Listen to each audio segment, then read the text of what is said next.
Antarctica begins as a color, almost missing.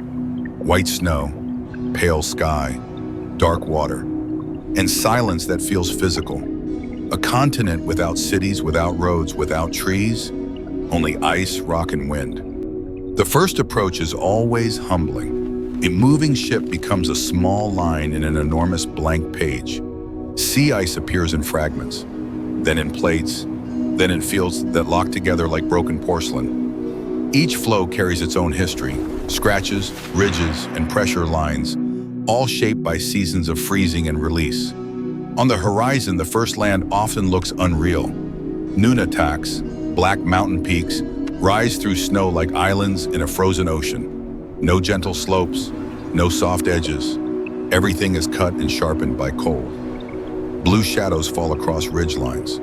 The light feels clean, almost sterile, yet strangely warm when the sun breaks low across the surface. An icebreaker moves with patience.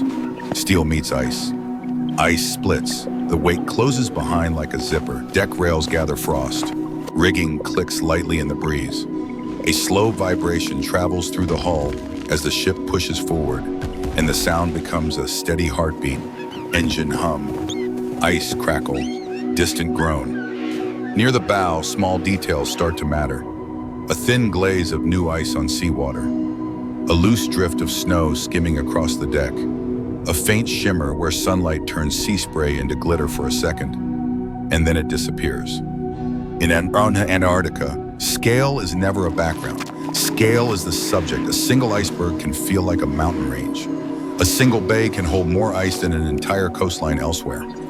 Even the sky behaves differently, wide, high, and often empty, as if the atmosphere has more room here. Time also behaves differently. Shadows stretch, light lingers, weather changes in quiet ways before turning decisive. The surface may look calm, then a gust arrives and the entire world moves at once. Snow begins to travel sideways. Loose ice shifts and taps against itself like glass. The first landing, if conditions allow, rarely feels like stepping onto land. It feels like stepping into a different physics. Boots meet snow that squeaks with dryness. Breath becomes visible. Fabric stiffens. The face senses cold, not as pain, but as clarity, a sharpened awareness of every exposed inch. The silence invites listening. Not the absence of sound, Antarctica has plenty, but the absence of human noise. No engines on highways, no distant voices, no constant hum of civilization. Only wind texture, ice settling, water moving under frozen skin. And somewhere out there, beyond the white in the distance, life is already present, waiting to be noticed. The first hint might be a dark dot on a ridge, a line on the ice, or a sound that doesn't belong to wind. A faint call, a soft shuffle, a trace crossing the snow. The arrival is never an ending. The arrival is a threshold. A white void opens, and Antarctica begins to reveal patterns, one quiet sign at a time.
Wildlife in Antarctica is not everywhere. Wildlife is concentrated, precise, and often surprising. A blank landscape can hold nothing for miles.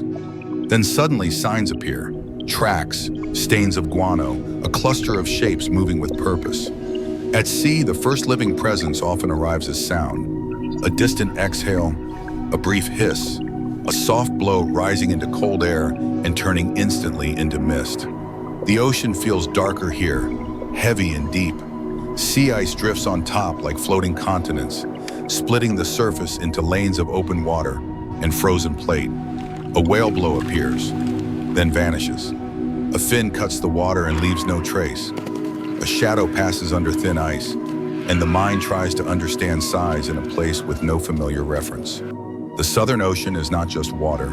It is the engine of the world's climate, moving cold and nutrients around the planet, feeding life along invisible highways. On the ice, seals rest like smooth stones brought to life. Thick bodies conserve heat. Whiskers twitch. Eyes half closed, then open again, alert without urgency. Breathing holes matter here. A single dark circle in white ice is a doorway to survival. The edges freeze and refreeze constantly, and ice scrapes quietly as it shifts.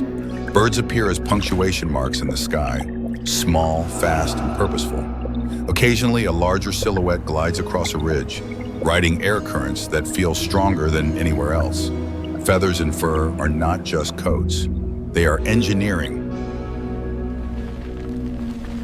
Insulation, waterproofing, and endurance shaped by natural selection in extreme conditions.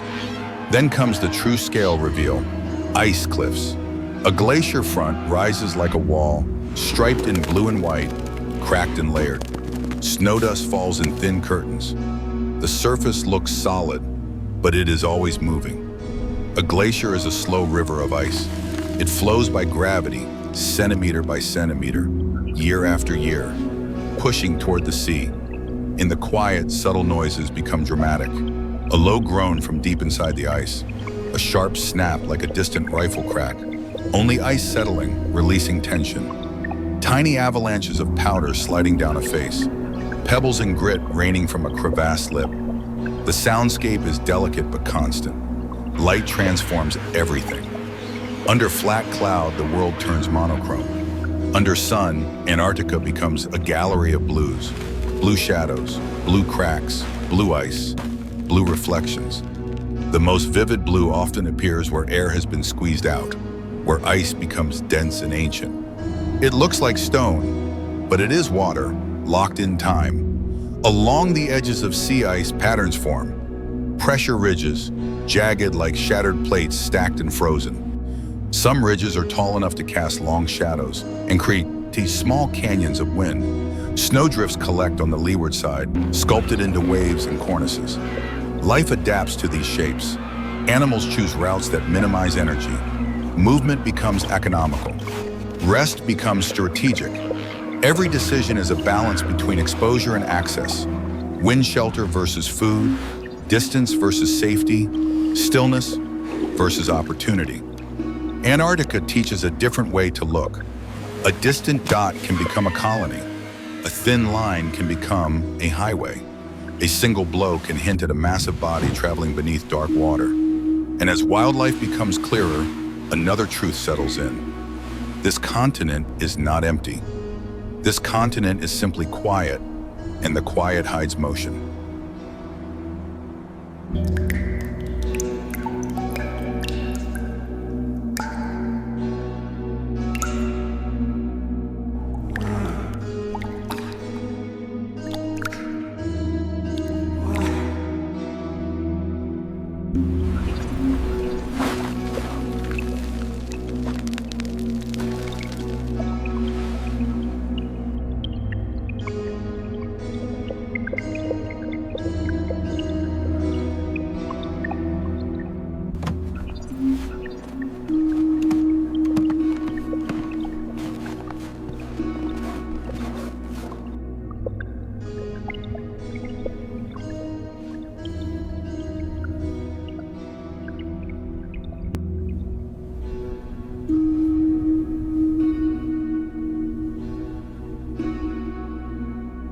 A penguin colony can sound busy before it becomes visible.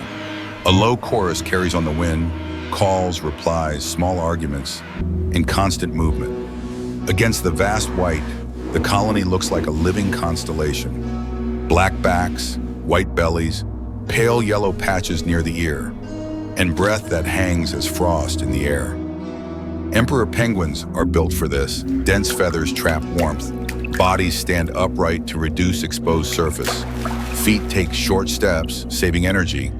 A colony becomes a system, not just a crowd. Individuals move in organized paths, penguin highways. Thin lines carved into snow by repetition. The lines look almost human-made, but they are simply behavior becoming geometry. The humor comes naturally.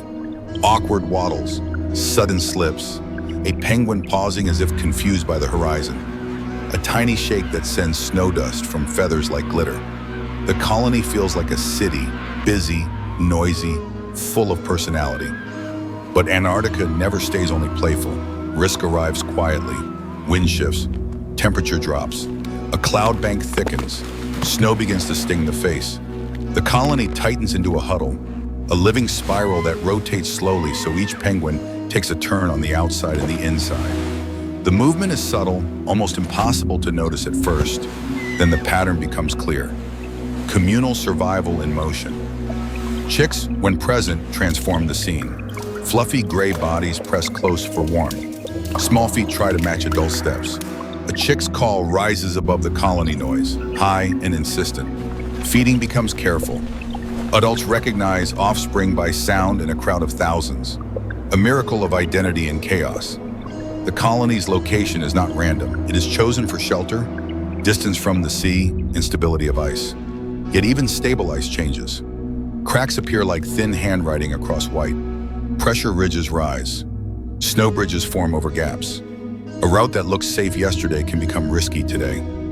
A single crack sound can silence attention for a moment. Heads turn, bodies pause.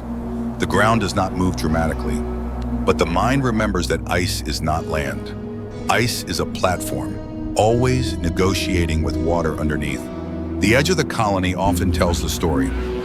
Penguins at the perimeter face wind, take the cold first, and decide when to move. The perimeter is where risk is read.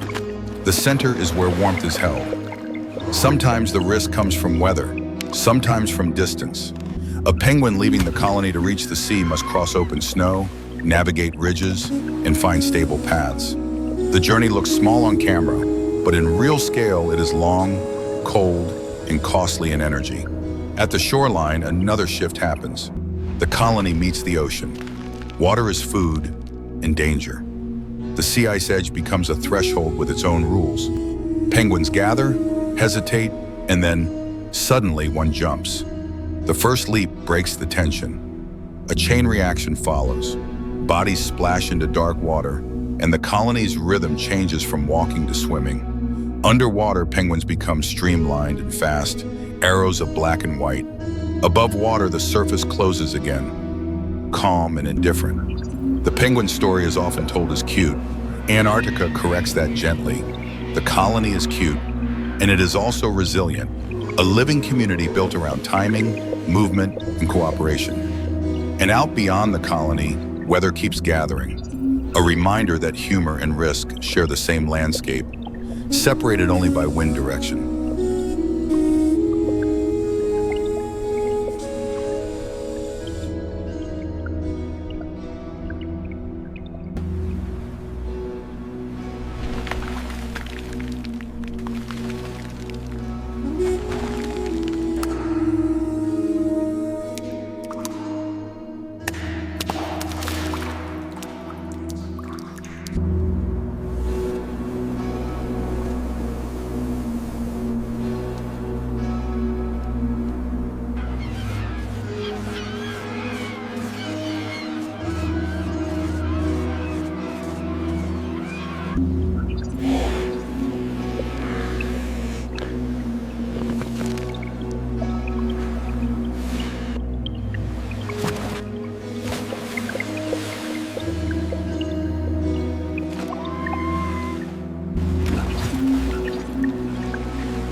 The sea ice edge is a line drawn by temperature and motion.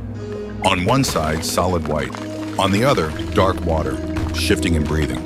Between them, broken plates, brash ice, and narrow channels that open and close with tide and wind. This is where Antarctica feels most alive and most mysterious.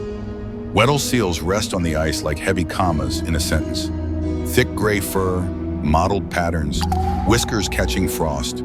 Bodies barely move, conserving heat. Eyes open slowly, watching without panic. A seal's world is split between two realms, air above and water below.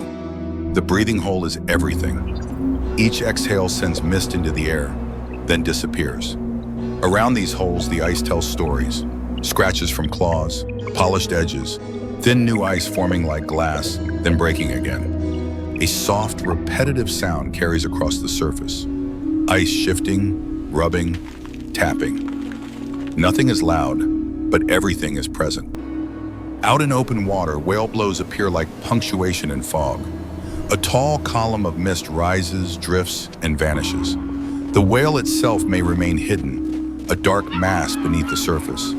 Then a back breaks the water, glossy and textured. A slow roll, a fin, a second blow farther away. The scene feels like a series of hints, presence without full reveal.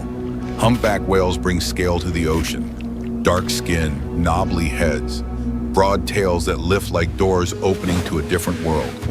When a whale dives, the fluke shows briefly, water streaming in thin lines. Then the ocean closes again. The surface becomes flat. The mind wonders where that massive body goes and how quietly it travels. The sea ice edge is also where sound changes. Open water carries deeper tones. Ice carries higher, sharper tones. Wind shapes everything. A calm day makes the ocean sound like a slow breath. A windy day makes the ice edge hiss and spit as small waves slap against floes. Here, mystery is built into the environment. Fog can erase distance. Whiteout can blur sky and sea into one plane. On camera, a whale blow can appear and then vanish into gray as if it never existed. A distant crack line can widen slowly with tide.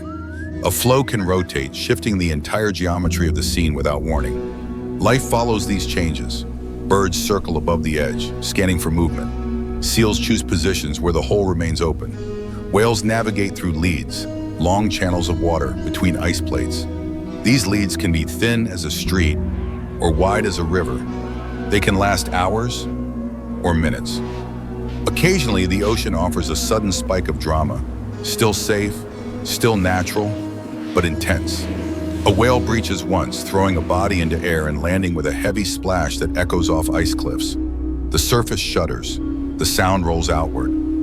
Then calm returns as if nothing happened. The sea ice edge is where Antarctica teaches patience. A camera may hold a wide shot for long seconds, waiting for a blow, waiting for a fin, waiting for a shift in fog that reveals a glacier face in the background, waiting for a seal to slide just once toward the water. And sometimes the cliffhanger is purely subtle, a distant blow in fog, then silence, a thin crack line, then a slow widening, a seal lifting its head, listening, then settling again. The edge feels like a border, but it is also a meeting place. Ice and ocean negotiating constantly. And somewhere below the dark surface, movement continues unseen, leaving only small signs for the surface world to notice.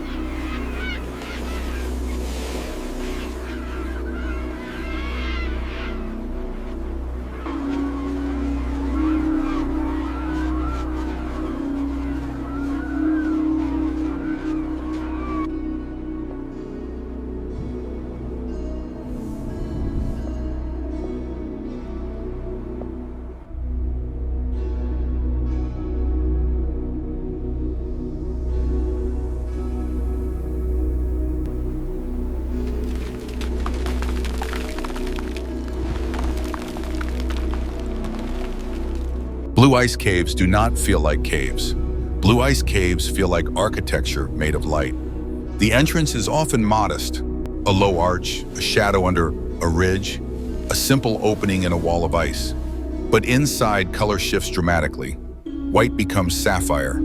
Shadows become deep cobalt. The walls glow from within, as if the ice has captured the ocean and held it in solid form. The air changes too. The temperature drops slightly. Humidity increases. Sound becomes intimate. Footsteps soften. Breathing becomes louder in the quiet. And then the dominant sound emerges. Dripping. Slow, steady, rhythmic. Water transforming states, one drop at a time. A blue ice cave is carved by meltwater and time. Some tunnels are smooth, like polished marble. Others show striations and bubbles, layers of history trapped inside. Each bubble holds ancient air. Each layer marks seasons, compression, and movement. Light behaves differently in this space. A small opening can flood a corridor with a beam that turns airborne ice crystals into glitter. A thin crack can create a ribbon of bright blue. Sunlight can make certain walls look almost transparent, revealing internal textures, swirls, ripples, and frozen flow lines. Silence is not emptiness here. Silence is detail. The cave amplifies small sounds, a faint scrape of clothing, a tiny crunch of snow under a boot, the distant groan of ice settling, a low rumble that might be a glacier shifting far away, or a small collapse of snow outside the cave. The cave also carries risk, quiet, natural risk, without sensationalism. Icicles hang from ceilings. Meltwater collects in shallow channels. Floors can be slick. The cave is always changing, and the camera should treat the space with respect. Slow movements, careful framing, attention to exit paths. The most powerful moments are often still. A wide shot down a tunnel where the walls curve like cathedral arches. A slow gimbal glide that reveals a chamber opening into a dome. A macro close-up of icicles dripping, each drop catching light. The cave becomes less a location and more a mood. Calm tension, beauty with a hint of fragility. Sometimes the cliffhanger here is sound. Drips become faster. A distant crack echoes once, then fades. A thin sheet of ice trembles briefly as water runs behind it. And sometimes the cliffhanger is light. Clouds pass over the sun outside. The cave's glow dims by half. Then the sun returns and the walls brighten again, like a slow pulse. Blue ice caves connect Antarctica's grand scale to microscopic time. A glacier moves slowly, but meltwater works quickly. Both are true at once. The cave is a reminder that ice is not static. Ice is a living material, flowing, melting, freezing, reshaping. Leaving the cave feels like stepping back into a louder world. Wind returns, wide horizons return, the ocean returns. But the eye carries the cave's color for a while.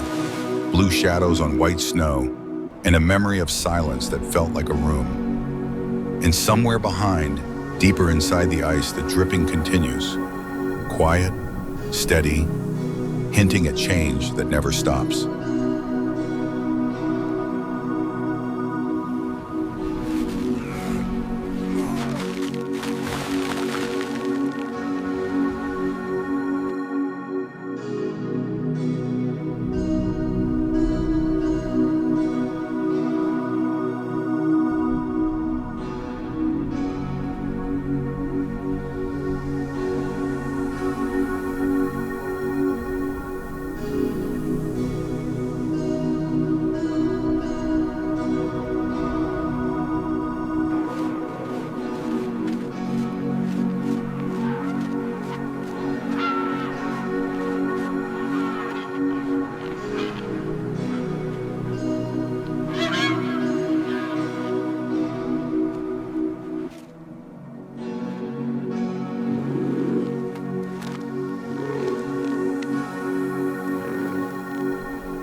Antarctica can be calm, then suddenly decisive.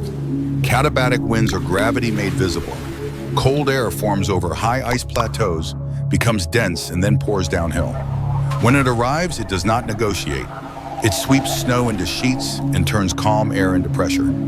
A research camp on a flat snowfield looks small against the continent. Yellow tents, snow walls, solar panels, a radio mast, supply crates stacked with intention.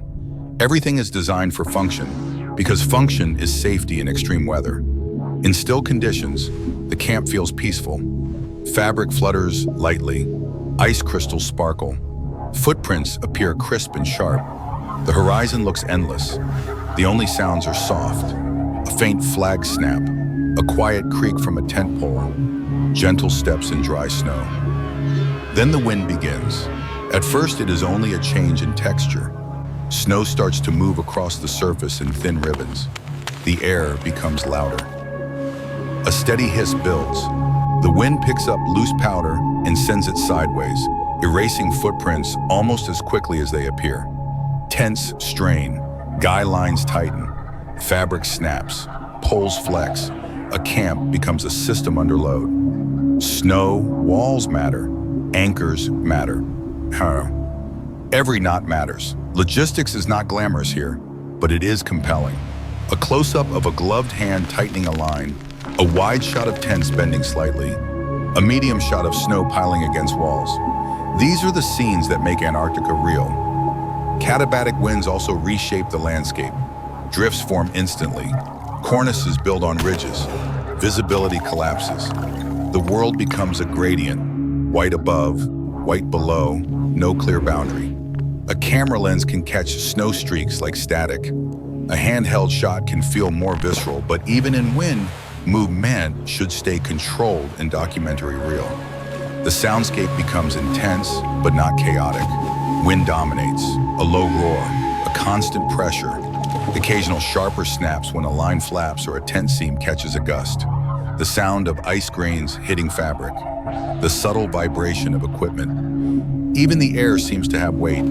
Between gusts, small quiet returns, a micropause. Then another surge arrives. In these moments, cliffhangers come naturally, a stronger gust line visible on the horizon, racing closer, a tent corner lifting slightly, then settling, a pole creak that sounds too sharp, then silence again. Despite the harshness, the camp scenes can stay calm and respectful. No panic, no danger mongering, just a clear demonstration of how humans work in a place that demands preparation. Antarctica is not conquered. Antarctica is cooperated with through planning, redundancy, and patience. Eventually the wind eases, snow settles, the air clears, the camp stands intact. Fresh drifts reveal new shapes, and the surface becomes smooth again, as if the storm tried to erase every sign of presence. But the lesson remains. This continent can change the rules in minutes. And beyond the camp, beyond the ridge, ice cliffs still wait, carrying tension inside layers, moving slowly toward a moment of release.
A glacier front looks permanent until movement becomes undeniable.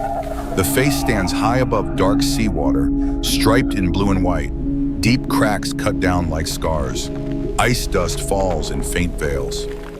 At the base, small bergy bits float, tapping lightly against each other in gentle waves. The scene feels calm, but the glacier is under stress, continuously. Calving is not a single event. Calving is a buildup. Pressure accumulates, crevasses widen, thin lines become fractures. The ice face leans almost invisibly, and then the eye begins to notice. A bulge here, a darker crack there, a fresh seam that was not present minutes ago. Sound is the first warning.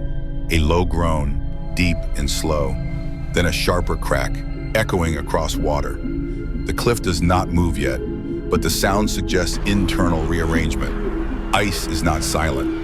Ice speaks intention. A camera holding a wide shot captures the waiting, the quiet before release. A telephoto shot isolates a fracture line, showing subtle shifts in the crack edges. A mid-shot reveals falling ice dust like smoke. The wind carries the powder. The face looks older and more alive with every passing second. When calving happens, the scale is difficult to process. A slab breaks free, rotates, and falls. The impact is not just visual, the impact is physical. A deep boom rolls across the bay. Water surges outward. Waves slam into nearby ice. Smaller chunks fracture off in secondary collapses, creating a chain reaction of sound and motion. A calving moment can feel like the continent exhaling, a release of stored energy, a reminder that Antarctica is dynamic, not static. The ocean responds immediately. Dark water churns, foam forms along the base. A new iceberg rises, bright and clean, as if freshly cut. The surface of the new berg gleams wet for a moment, then begins to freeze at the edges again. After the big splash, smaller sounds emerge. Ice tinkling like glass, brash ice clinking in waves. A faint rumble as loose chunks settle and press against each other. The bay becomes busy with motion, but the motion gradually spreads out and calms. This crescendo works best when followed by restraint. A slower shot after the event. A wide shot showing the changed face, a missing section, a new jagged contour. A close-up of ice pieces rotating in eddies. A slow pan across the glacier front, letting the viewer notice the difference. Cliffhangers here can be gentle but powerful. Another crack line forming higher up. A section leaning slightly, holding. A deep groan returning after calm. Calving also connects to the broader story. Ice that falls into the sea becomes part of the ocean's narrative. The Southern Ocean carries cold water and nutrients, shaping ecosystems beyond Antarctica. A single calved iceberg can travel and melt over time, feeding currents and changing salinity in subtle ways. The crescendo is not only spectacle, the crescendo is truth. A living glacier, moving toward the sea, breaking and renewing its edge repeatedly.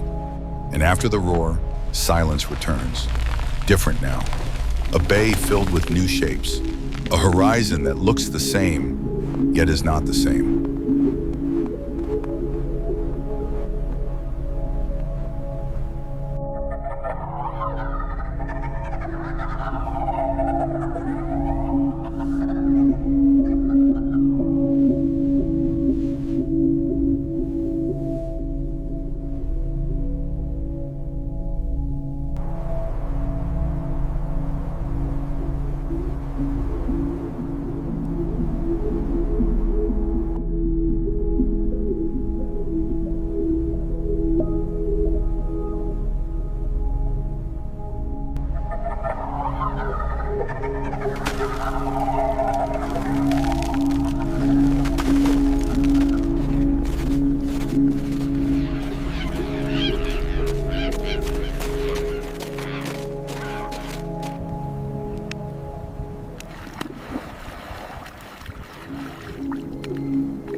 Leaving Antarctica is not a clean ending. It is a slow fade. The ship pulls away through broken sea ice, and the channel closes behind, wake lines smooth out. Ice plates drift back into place. The continent does not wave goodbye. The continent simply remains. White, patient, and vast. On calmer days, the farewell feels almost gentle. Light rests low on snow plains. Shadows stretch blue. The sky becomes clean and pale. Distant cliffs soften into haze. The mind starts to notice small details again.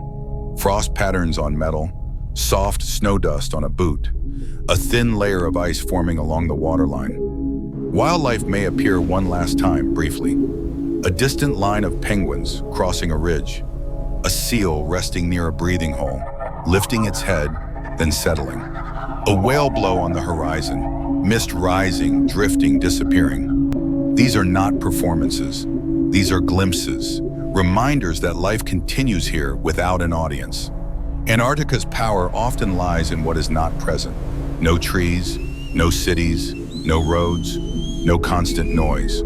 The absence becomes part of the experience. The mind slows down. The camera holds longer. The soundscape becomes more meaningful.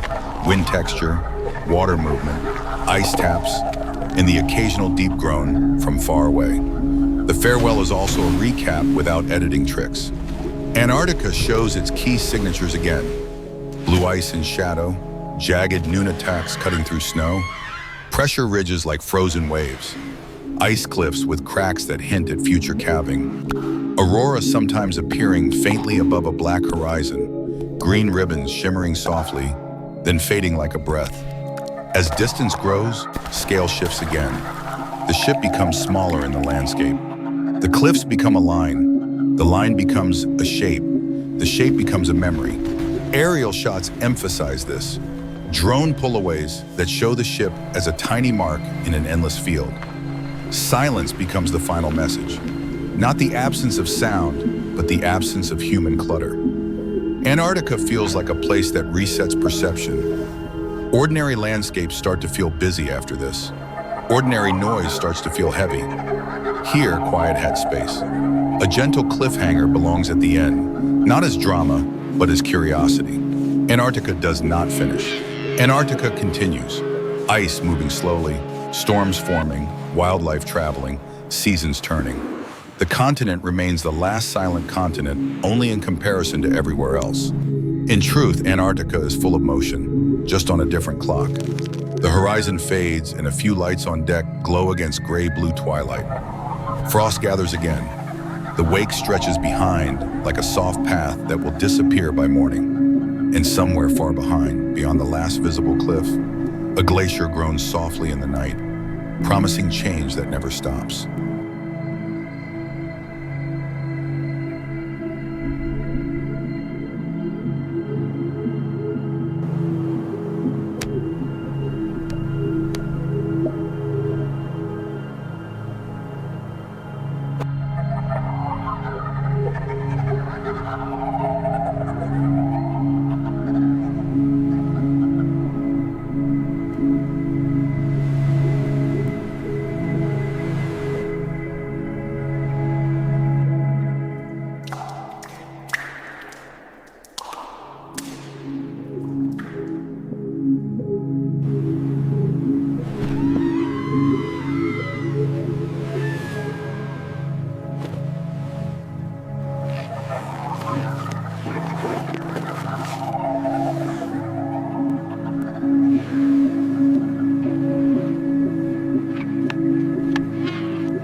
you.